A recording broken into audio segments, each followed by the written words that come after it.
Ladies and gentlemen, boys and girls, now, from deep in the darkest forests of northern Minnesota, the show you've waited for. This is Grizzly's Growl. And I am honored to present our host, the man, the mystery, the legend. This is Grizzly.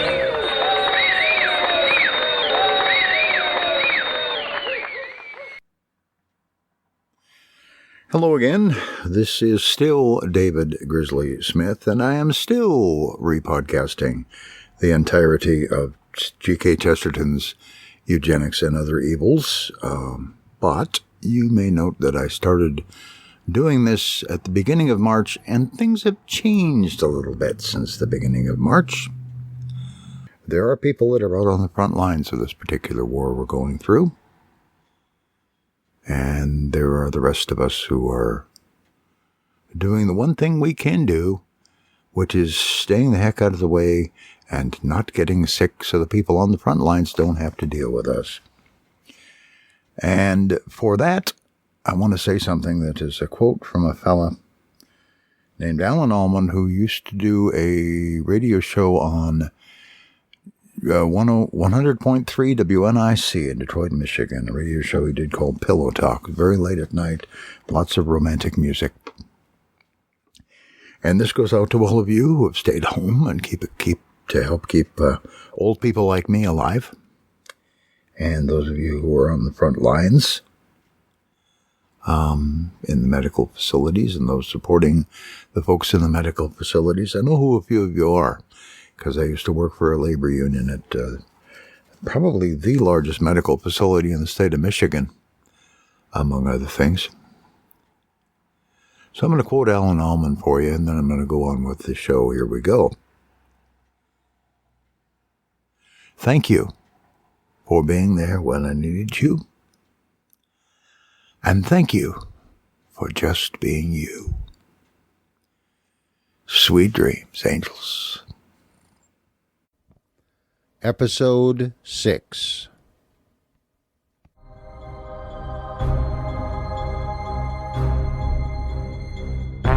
Eugenics and Other Evils by G.K. Chesterton. Read by David Grizzly Smith.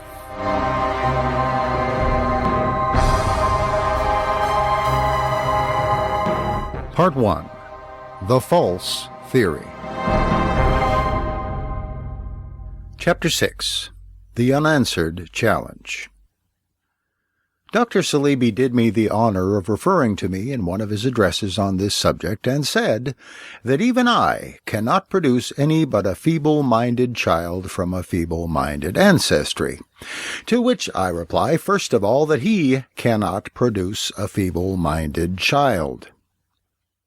The whole point of our contention is that this phrase conveys nothing fixed and outside opinion.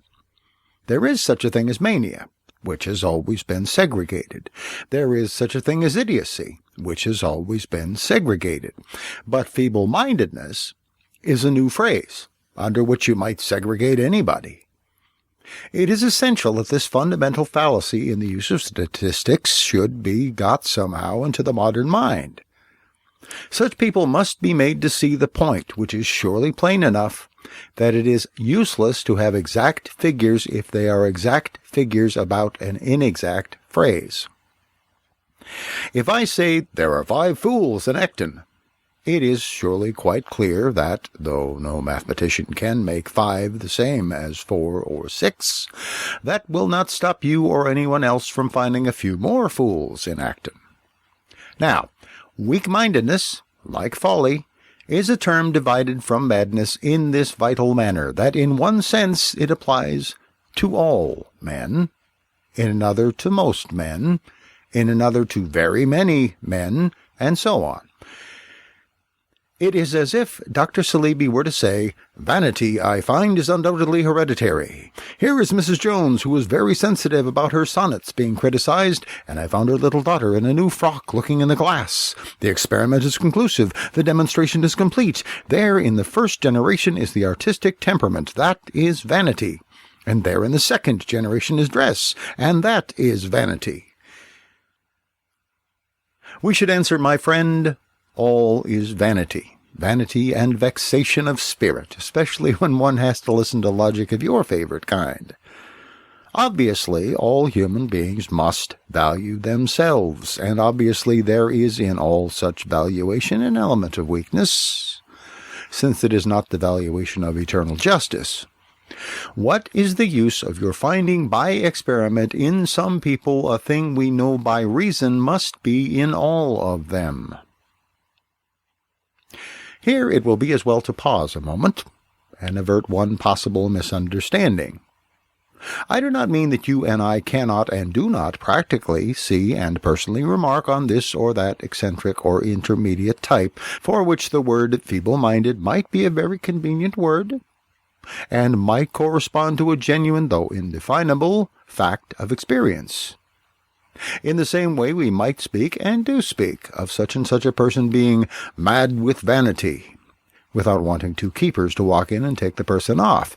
But I ask the reader to remember always that I am talking of words, not as they are used in talk or novels, but as they will be used and have been used in warrants and certificates and acts of Parliament. The distinction between the two is perfectly clear and practical. The difference is that a novelist or a talker can be trusted to try and hit the mark. It is all to his glory that the cap should fit, that the type should be recognized, that he should, in a literary sense, hang the right man. But it is by no means always to the interest of governments or officials to hang the right man. The fact that they often do stretch words in order to cover cases is the whole foundation of having any fixed laws or free institutions at all. My point is not that I have never met anyone whom I should call feeble-minded, rather than mad or imbecile. My point is that if I want to dispossess a nephew, oust a rival, silence a blackmailer, or get rid of an importunate widow, there's nothing in logic to prevent my calling them feeble-minded too. And the vaguer the charge is, the less they will be able to disprove it. One does not, as I have said, need to deny heredity in order to resist such legislation any more than one needs to deny the spiritual world in order to resist an epidemic of witch-burning. I admit there may be such a thing as hereditary feeble-mindedness. I believe there is such a thing as witchcraft. Believing that there are spirits, I am bound in mere reason to suppose that there are probably evil spirits. Believing that there are evil spirits, I am bound in mere reason to suppose that some men grow evil by dealing with them. All that is mere rationalism.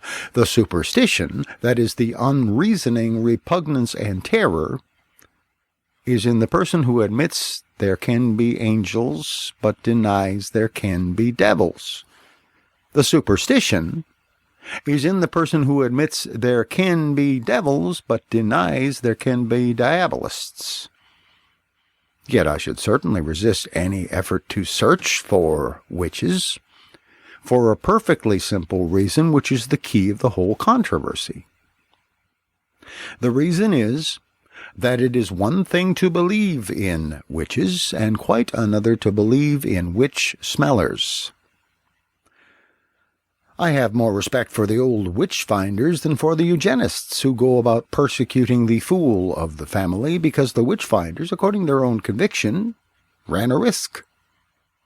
Witches were not the feeble-minded, but the strong-minded, the evil mesmerists, the rulers of the elements. Many a raid on a witch, right or wrong, seemed to the villagers who did it a righteous popular rising against a vast spiritual tyranny, a papacy of sin. Yet we know the thing degenerated into a rabid and despicable persecution of the feeble or the old. It ended by being a war upon the weak. It ended by being what eugenics begins by being. When I said above that I believed in witches but not witch-smellers, I stated my full position about that conception of heredity, that half-formed philosophy of fears and omens, of curses and weird recurrence and darkness and the doom of blood, which, as preached to humanity today, is often more inhuman than witchcraft itself. I do not deny that this dark element exists. I only affirm that it is dark. Or, in other words, that its most strenuous students are evidently in the dark about it. I would no more trust Dr. Carl Pearson on a heredity hunt than on a heresy hunt. I am perfectly ready to give my reasons for thinking this, and I believe any well-balanced person, if he reflects on them, will think as I do. There are two senses in which a man may be said to know or not know a subject. I know the subject of arithmetic, for instance. That is, I am not good at it, but I know what it is. I am sufficiently familiar with its use to see the absurdity of anyone who says, "So vulgar a fraction cannot be mentioned before ladies," or "This unit is unionist, I hope." Considering myself for one moment as an arithmetician, I must say I know next to nothing about my subject, but I know my subject. I know it in the street. There is another kind of man, like Dr. Carl Pearson, who undoubtedly knows a vast amount about his subject, who undoubtedly lives in great forests of facts concerning kinship and inheritance. But it is not by any means the same thing to have searched the forests and to have recognized the frontiers. Indeed, the two things generally belong to two very different types of mind. I gravely doubt whether the Astronomer Royal would write the best essay on the relations between astronomy and astrology. I doubt whether the President of the Geographical Society could give the best definition and history of the words geography and geology.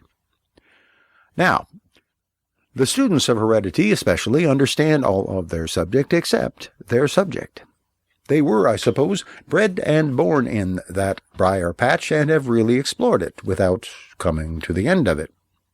That is, they have studied everything but the question of what they are studying. Now, I do not propose to rely merely on myself to tell them what they are studying. I propose, as will be seen in a moment, to call the testimony of a great man who has himself studied it. But to begin with, the domain of heredity, for those who see its frontiers, is a sort of triangle, enclosed on three sides by three facts. The first is that heredity undoubtedly exists, or there would be no such thing as a family likeness, and every marriage might suddenly produce a small Negro. The second is that even simple heredity can never be simple. Its complexity must be literally unfathomable, for in that field fight unthinkable millions. But yet again, it never is simple heredity. For the instance anyone is, he experiences. The third is that these innumerable ancient influences, these instant inundations of experiences, come together according to a combination that is unlike anything else on this earth. It is a combination that does combine. It cannot be sorted out again, even on the day of judgment. Two totally different people have become, in the sense most sacred, frightful, and unanswerable, one flesh. If a golden-haired Scandinavian girl has married a very swarthy Jew, the Scandinavian side of the family may say till they are blue in the face that the baby has his mother's nose or his mother's eyes. They can never be certain the black-haired Bedouin is not present in every feature, in every inch. In the person of the baby, he may have gently pulled his wife's nose. In the person of the baby, he may have partly blackened his wife's eyes.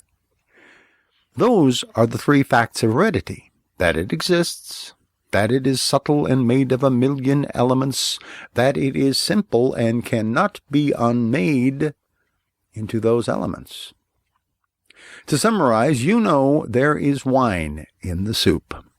You do not know how many wines there are in the soup, because you do not know how many wines there are in the world. And you never will know, because all chemists, all cooks, and all common-sense people tell you that the soup is of such a sort that it can never be chemically analyzed. That is a perfectly fair parallel to the hereditary element of the human soul. There are many ways in which one can feel that there is wine in the soup, as in suddenly tasting a wine specially flavored, that corresponds to seeing suddenly flash on a young face the image of some ancestry you have known. But even the taster cannot be certain he is not tasting one familiar wine among many unfamiliar ones, or seeing one known ancestor among a million unknown ancestors.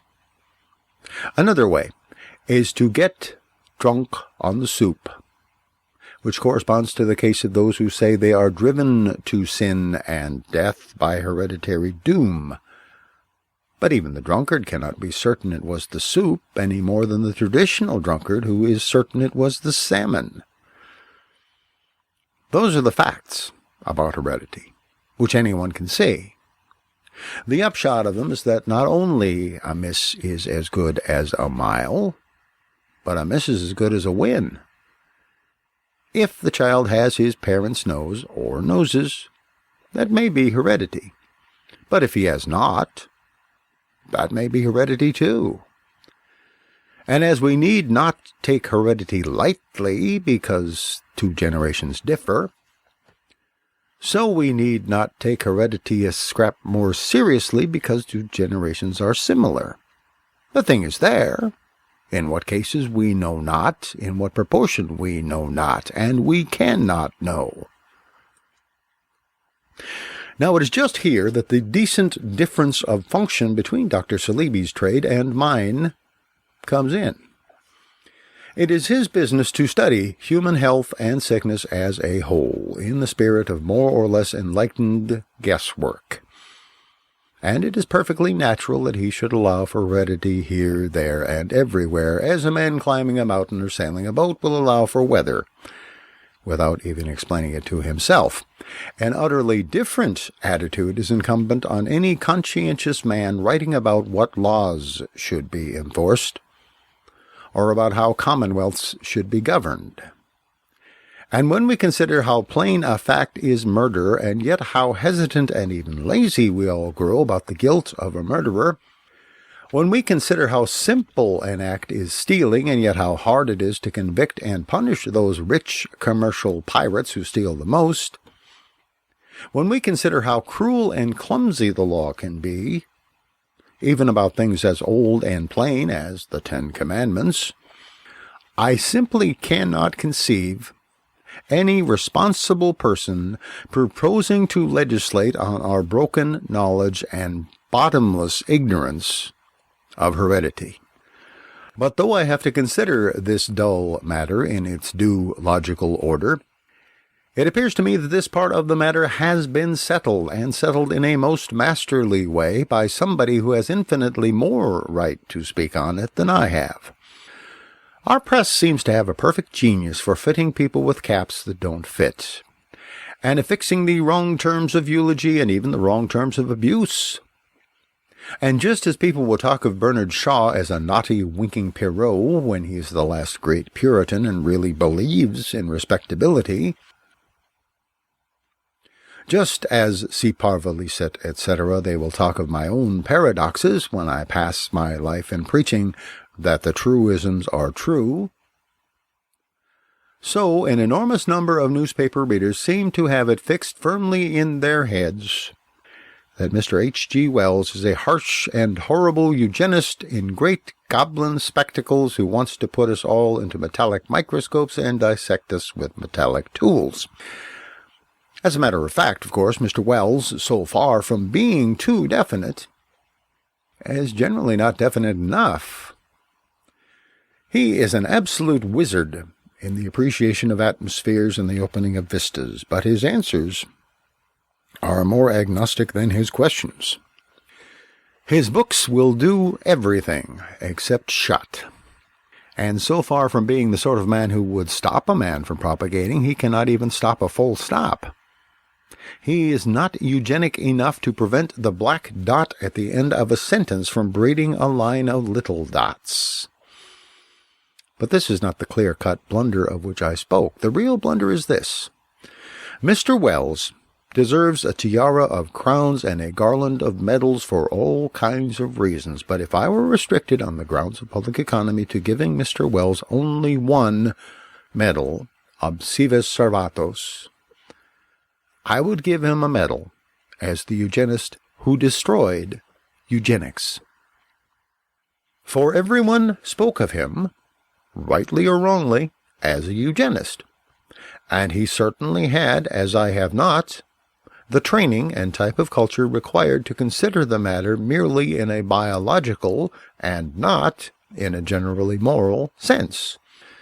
The result was that in that fine book, Mankind in the Making, where he inevitably came to grips with the problem, he threw down to the eugenists an intellectual challenge which seems to me unanswerable, but which, at any rate, is unanswered. I do not mean that no remote eugenist wrote upon the subject, for it is impossible to read all writings, especially eugenist writings. I do mean that the leading eugenists write as if this challenge had never been offered. The gauntlet lies unlifted on the ground. Having given honor for the idea where it is due, I may be permitted to summarize it myself for the sake of brevity. Mr. Wells' point was this: that we cannot be certain about the inheritance of health, because health is not a quality. It is not a thing like darkness in the hair or length in the limbs. It is a relation, a balance. You have a tall, strong man, but his very strength depends on his not being too tall for his strength. You catch a healthy, full-blooded fellow, but his very health depends on his being not too full of blood. A heart that is strong for a dwarf might be weak for a giant. A nervous system that would kill a man with a trace of a certain illness will sustain him to 90 if he has no trace of that illness. Nay, the same nervous system might kill him if he had an excess of some other comparatively healthy thing. Seeing, therefore, that there are apparently healthy people of all types, it is obvious that if you mate two of them, you may even then produce a discord out of two inconsistent harmonies. It is obvious that you can no more be certain of a good offspring than you can be certain of a good tune if you play two fine airs at once on the same piano.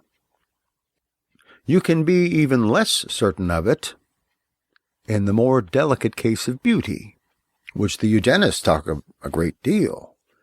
Marry two handsome people whose noses tend to the aquiline in their baby, for all you know, may be a goblin with a nose like an enormous parrot's.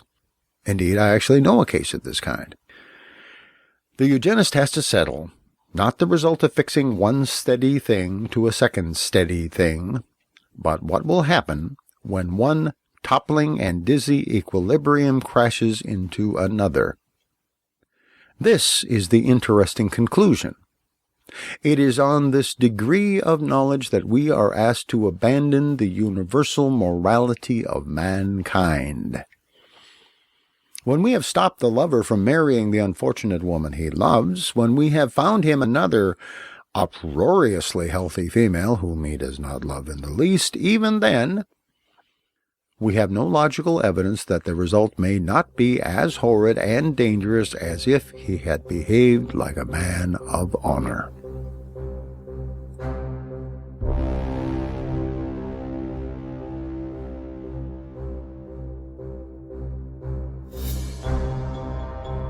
Thank you for listening to Eugenics and Other Evils by G.K. Chesterton, read by me, David Grizzly Smith.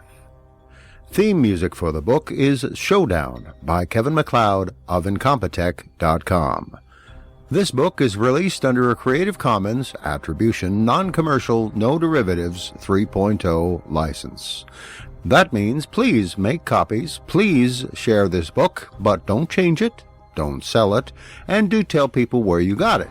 If If you like this book, leave a comment and a rating on podiobooks.com, or comment on grizzliesgrowls.com, or anywhere else you can. Blog about it, podcast about it, tweet about it. Tell everyone. Thank you.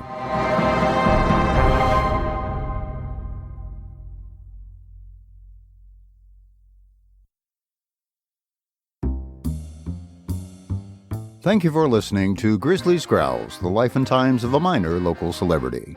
If you like the show, tell your friends. If you don't like the show, tell your enemies. If this podcast lasts more than 4 hours, see your doctor.